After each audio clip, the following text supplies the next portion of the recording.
నమస్తే. ఇన్నాళ్ళు నన్ను సపోర్ట్ చేస్తూ, ఎంకరేజ్ చేస్తూ మీ ప్రేమని నాకు అందిస్తున్న ప్రతి ఒక్కరికి కృతజ్ఞతలు. అలాగే ఈ వీడియో కూడా ఖచ్చితంగా మీకు ఉపయోగపడుతుంది. లైక్, షేర్ అండ్ సబ్స్క్రైబ్ చేసి మీ సపోర్ట్‌ని నాకు అందించండి. అలాగే ఈ వీడియో పట్ల మీకున్న అభిప్రాయాన్ని కామెంట్ సెక్షన్‌లో కామెంట్ చేసి తెలియజేయండి. ఇప్పుడు వీడియోని చూద్దాం. నమస్తే. Welcome to our channel. నేను పద్మిని. ప్రస్తుతం మనతో పాటు ప్రముఖ ఆధ్యాత్మికవేత్త, వాస్తు జ్యోతిష పండితులు, లలిత ఉపాసకులు, వాస్తు జ్యోతిష శిక్షణ నిపుణులు బ్రహ్మశ్రీ నానాజీ పట్నాయక్ గారు మనతో పాటు ఉన్నారు. మాట్లాడదాం. నమస్కారం అండి. శ్రీమాత్రే నమః. సరే, ఈ గురువారం 14వ తారీఖు మరొక్కసారి ఆల్రెడీ మాఘమాసంలో కూడా ఇదే టాపిక్ మనం మాట్లాడుకుని ఉన్నాము. గురువారము పంచమి తిథి కలయికతో రాబోతోంది.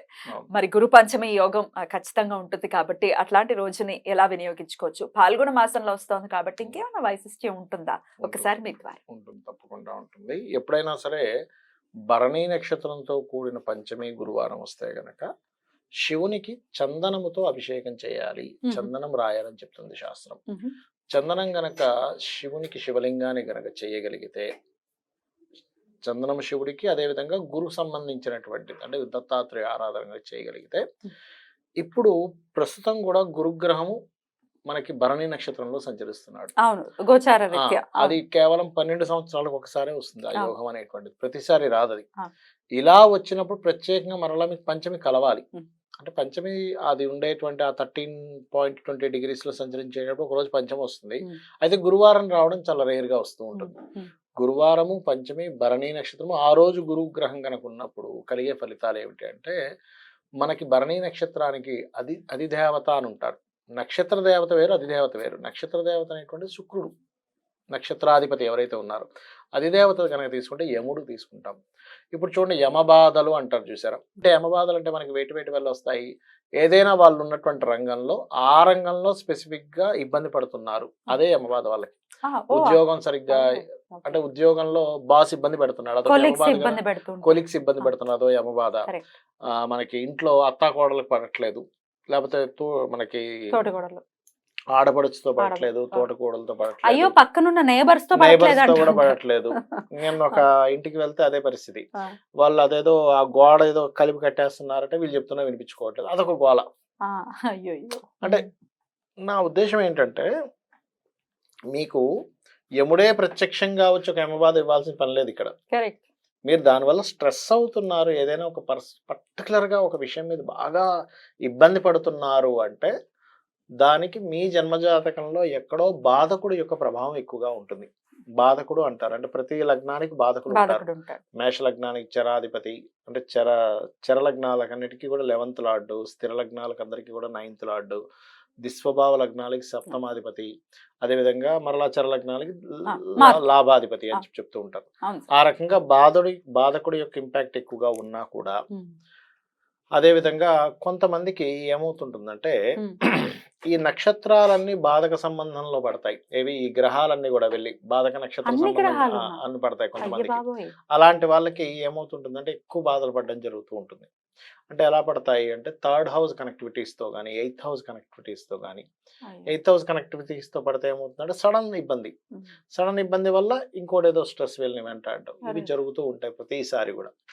అలాంటప్పుడు వీళ్ళు ఈ యొక్క ఇబ్బందిని రెగ్యులర్ గా ఫేస్ చేస్తూ ఉంటారు. అలాంటి వారు ఉదయం నిద్రలేచి శాస్త్రంలో చెప్పినటువంటిది ఏమిటి అంటే, మీరు ఈ పంచమి గురువారం భరణి నక్షత్రం వచ్చినప్పుడు ముందుగా నందికి పూజ చేయాలి అని చెప్తుంది శాస్త్రం. నందికి పూజ చేసి దాని తర్వాత శివునికి చందనం రాసి శివ పంచాక్షరి మంత్రంతో చేయొచ్చు, లేదా నమకం చమకం వచ్చు అనుకుంటే నమక చమకాలతో. చాలా మంది తెలియక ఏం చేస్తారు, నమక చమకాలకి రెండింటికి అభిషేకం చేసేస్తారు. కాదు, నమకానికి నమస్కరిస్తూ ఉండాలి వేస్తూ, చమకానికి మాత్రమే అభిషేకం చేయాలి. చాలా మంది తెలియక రెండింటికి చేస్తూనే ఉంటారు. అంటే తెలియకలేండి, భక్తి ఎక్కడ తప్పేం కాదు, బట్ అలా చేయాలి పద్ధతి అనేటువంటిది.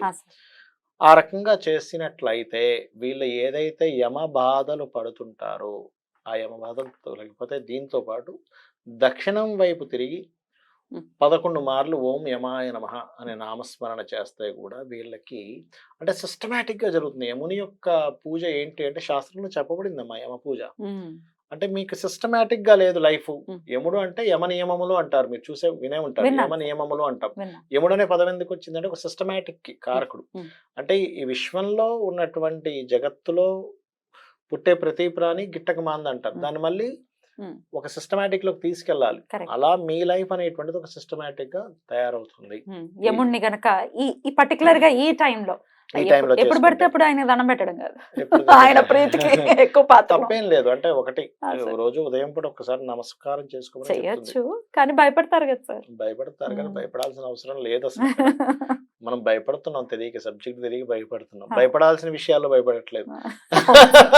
ఇప్పుడు ఇప్పుడు చూడండి ఎంత ఫర్టిలైజర్స్ వాడుతుంటారు చూసారా, అవును. అసలు అది భయపడాలి మనం. భయపడట్లేదు, శుభ్రంగా వాడేస్తున్నాం, దాన్ని తినేస్తున్నాం. ప్లాస్టిక్ వాడకూడదు, ప్లాస్టిక్ లో ఉన్నవే మనం తాగుతున్నాం నీళ్లు. కరెక్ట్. ఇవి నిజంగా భయపడట్లేదు. ఎవరైతే ఈ విశ్వాన్ని మొత్తం నియంత్రించడానికి భగవంతుడు ఒక యముడు అనేటువంటి ఒక క్యారెక్టర్ ని పెట్టాడు, పెట్టాడు, ఆయన దానికి భయపడుతున్నాం మనం. Right sir. అయితే గురువారం ప్రత్యేకించి 11 times యమాయ నమః అని చేయమంటున్నారు, దక్షిణం వైపు తిరిగి. దక్షిణం వైపు తిరిగి ఏ టైంలో చేయమంటారు సార్? పొద్దున్న మాక్సిమం ఇట్లాంటివన్నీ మధ్యాహ్నం పూట చేస్తారు, యమ మధ్యాహ్నం. సంబంధించినవి. దానివల్ల ఏమిటి కలుగుతుంది అంటే, ఒకటి పితృదేవతలకు శాంతి కలుగుతుందని చెప్తుంది శాస్త్రం. మ్మ్. భరణీ నక్షత్రం రోజు మ్మ్. స్వయంపాక దానం ఇస్తే కూడా మంచిదమ్మా. మ్మ్. యాక్చువల్లీ అమావాస్యకి ఎలా అయితే ఇస్తారో మ్మ్. ఇస్తే చాలా మంచిది. కొంతమంది ఏం చేస్తారంటే, భరణీ నక్షత్రం రోజు అగ్నిపురాణంలో చెప్పబడింది, యముడిని దక్షిణం వైపు చూస్తూ తిలలు కూడా వదులుతారు. యముడికి కూడా వదులుతారు. యముడికి అంటే యముడిని స్మరించుకుంటూ వదులుతారు, యముడికి వదలడం కాదు, అదే. యముడిని స్మరించుకుంటూ వదులుతారు. అలా కూడా అలా కూడా చేస్తారు. Right sir. అలాగే మరి గురువారం అని అంటే డెఫినెట్ గా దత్తాత్రేయుడి ఆరాధన ఖచ్చితంగా, మీరు ఇందాక కూడా చెప్పి ఉన్నారు, దత్తాత్రేయుడి ఆరాధన చేసుకోవచ్చు. ఏం చేయమంటారు సార్? దత్త చరిత్ర పారాయణము.